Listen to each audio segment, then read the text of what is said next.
আমাদের চলচ্চিত্র তো সত্যি কথা বলতে কি চলে গেছে একটা শাকিব খানের হাতে।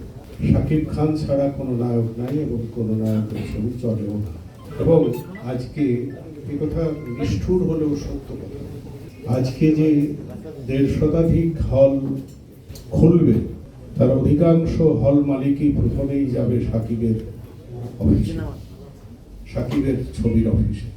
সেই ছবি যখন পাবে না, দরদামে মিটবে না, তখন আসবে এইসব ছবির কাছে। এবং এইসব ছবি আরো অনেকগুলো রিলিজ হচ্ছে, তাদের সাথে কম্পিটিশন হবে আতর বিবি লেনের।